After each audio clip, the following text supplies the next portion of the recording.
sitting here live defending a member of MS-13. That's why I regret coming here, because this isn't journalism. This is protecting those who hate America. Shame on you.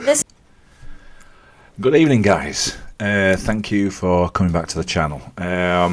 Got an interesting video tonight for you. It's a video featuring Seb Gorka. It's just a little clip. It's not a long clip. Basically, it's an interview with Seb Gorka and Politico journalist, which happened a couple of days ago. And it just really is quite an interesting, I would say debate, but quite an interesting exchange.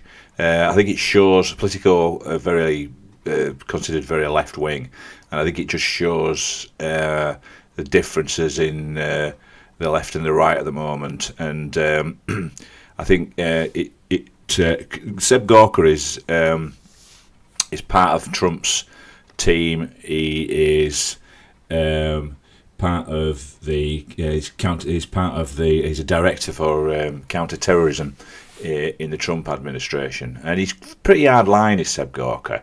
He says what he thinks.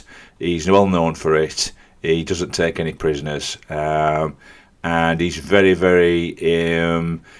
on the Trump, very much on the Trump train, and very MAGA, and very supportive of Trump's policies and the narrative, and trying to make America great again. And it's just an interesting exchange, and I think you'll like it. It's quite interesting. So I won't rabbit on any longer, and we'll crack on with the clip. A member of Al-Qaeda. If you're a member of Al-Qaeda, you're a terrorist. How do you know if they're members of these gangs? What I'm saying is... You mean the tattoos MS-13 on our knuckles doesn't, that doesn't help it?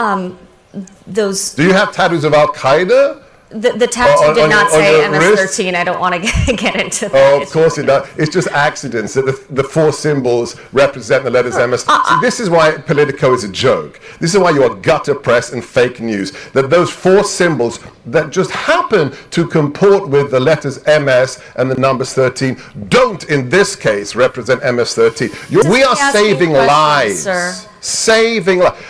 How about Maryland fathers compared to Maryland mothers? Like Rachel Marin, mother of 5, raped and murdered and thrown in a ditch. How about Jocelyn Nungare, age 12, raped a mile from her home and thrown in a ditch? It's strange that Politico doesn't do articles about her, that mother, or that 12-year-old girl. Why is that? Why is the MS-13 guy with the knuckle tattoos more important in terms of due process than the lives of 12-year-old girls brutally raped? It's weird that the priority shift to defending the member of an FTO, but not the children and the women. Dan Crenshaw told me a story once of a 16-year-old girl who was smuggled across this border.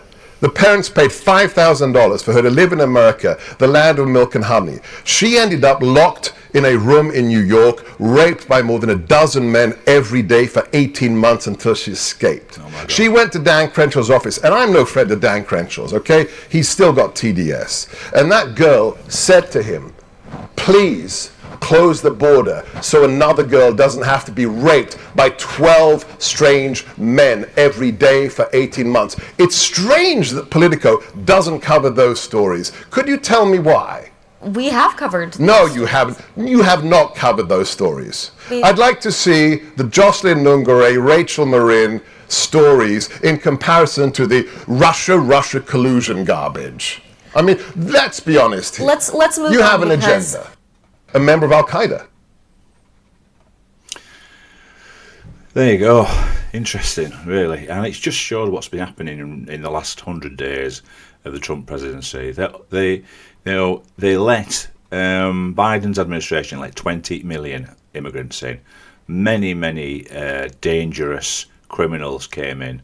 I'm sure you've heard Trump say it many times, but many dangerous criminals. They didn't care who they were letting in. They did not know who they were letting in. They just didn't care. They were flying them over the border when they were trying to pretend there was nobody coming through the border. Oh, the borders, there's not many coming through. They were flying them over in planes directly to cities around America. They had an app.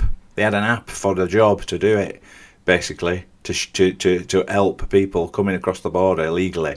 You know, absolutely disgraceful. And people have been killed because of who they've let in the country. And all the left and all the left-wing press can do is just fight for these criminals. They're members of gangs, Tren de Aragua, and things like that, and MS-13. MS-13, one of the most dangerous gangs in the world. But they're fighting to get these guys, to keep these guys in America. Fighting, the left fighting to keep them in America. I mean, the world's gone mad. I just don't. It's just unbelievable to me, you know. Unfortunately, I don't think it's getting out enough in the press. I think they've got a communication issue, really, the Trump team. I think they really need to be showing the media up and showing these people up like this lady and showing the narrative up of the left-wing press, the CNNs, MSNBC, CBS, ABC, all championing, you know, terrorists, known terrorists. They want to keep them in the country so they can kill more people. It just doesn't make any sense to me. What is wrong with the left, the progressive left now? They're just insane. Anyway, don't want to go on a rant, but I just thought I'd show you that. It was interesting take on things, and it just showed. I think it just sort of encapsulated the mentality of the left. You know, not even ashamed to even try to show to vote after they've just lost, after just been eviscerated in the last election, and they're fighting to keep criminals in this country, in the US, fighting to keep them in the US. It's unbelievable. It's unbelievable. Anyway, thanks very much for coming to the channel and checking out another video. If you would subscribe, it would be fantastic. If you don't mind, it would be great. Always appreciated, and we will see you on the next video. Thank you.